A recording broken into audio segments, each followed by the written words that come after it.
Hi, everyone. I'm Kate Hatmaker, the Executive and Artistic Director of Art of Elan. I am so thrilled to be joined by my good friend and fellow musician today, Ko Umezaki. Welcome, Ko. Thank you. Thank you, Kate. Hi, Uh, everyone. we are so excited to be bringing you out to San Diego on October 19th for a very special program that we're calling Maps and Memories that is taking place at Mingei International Museum on Thursday, October 19th at 7 p.m. And there are a couple of ways you're involved in this very special program. And what I thought would be fun to talk a little bit about first today is this instrument, the shakuhachi, that is such a gorgeous instrument, not necessarily one that we see every day. And I'm just wondering if you can just tell us a little bit about this instrument, how you decided to choose to play this instrument, any sort of background you can give us about the shakuhachi.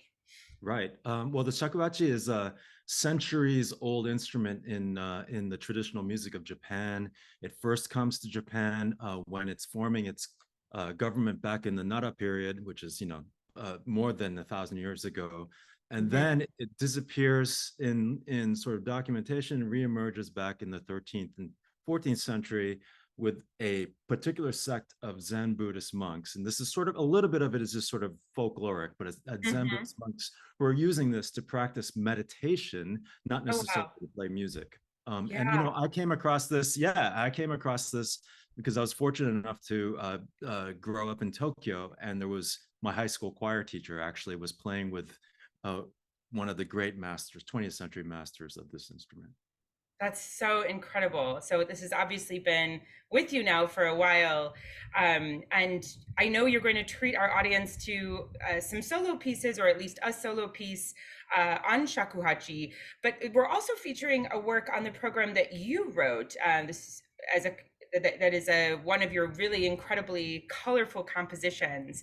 Can you tell us a little bit about this piece, sort of the genesis of it, what the audience can expect to hear?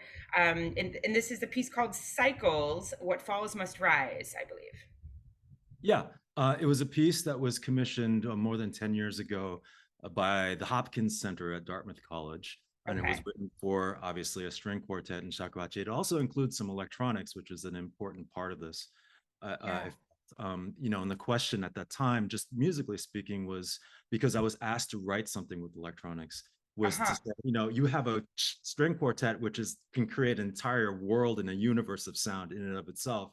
And then you have the shakuhachi as well added to that. What more can we actually bring to this piece musically? And then, my thoughts were, well, let's explore the extremes. So that would be very, very sort of high sort of textural material sort of in the higher registers and then very, very low materials. And so this idea of what falls must rise, I know it's a little bit inverted in the way that we probably use that phrase in many ways, but is that it sort of explores these extremes, and part of it is taken from it's borrowing some classical repertoire of the shakuhachi right, repertoire, which is basically a solo repertoire, but then it's arranged for string quartet, and then it goes into a new territory, which is much more influenced by some of my sort of long-standing sort of what I consider to be my own conservatory training with the Silk Road Ensemble over about 20 years. Mhm. So it combines those two Yeah, elements.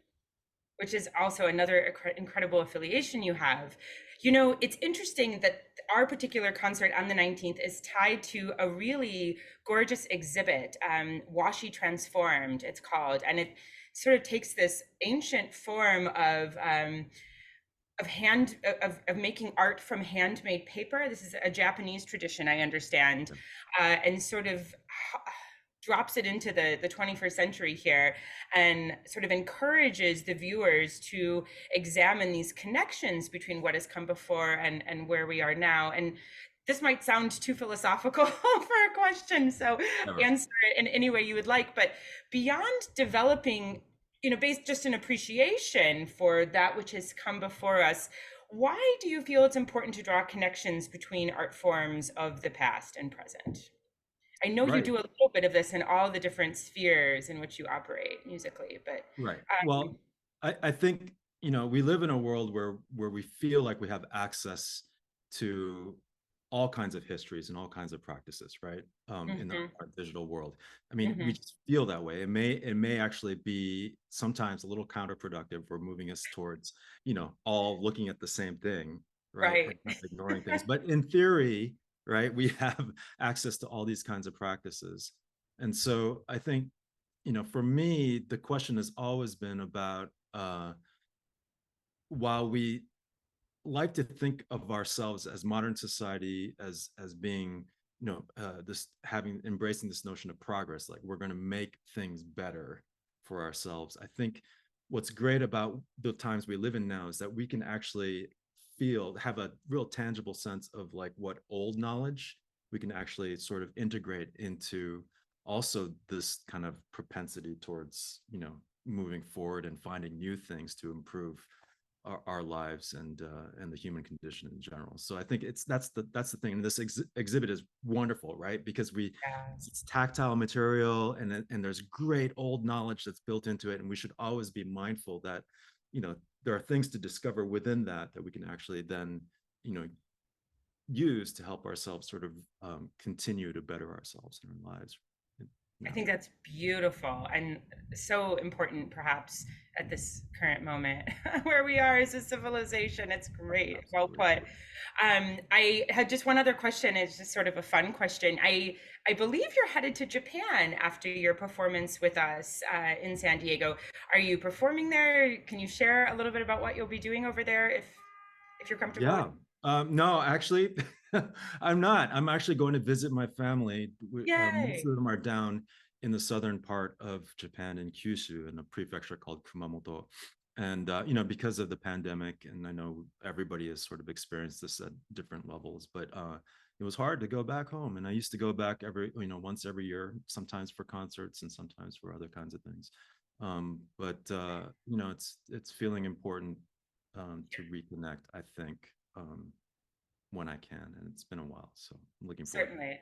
Oh, well, what a treat it will be to have you with us, both as a solo performer on Shakuhachi and then in collaboration with the Houseman Quartet, and Alex Greenbaum, the cellist of the Houseman Quartet, I know is a friend of yours. So it'll be a real treat for us. October 19th, Mingei International Museum, 7 p.m., and tickets are still available on our website. So thank you again for joining us today, Ko. We'll look forward to this and Very seeing much you very looking forward to it. Yeah. Thank you, Kate. Appreciate it. And thanks, everyone. Hope to see you there.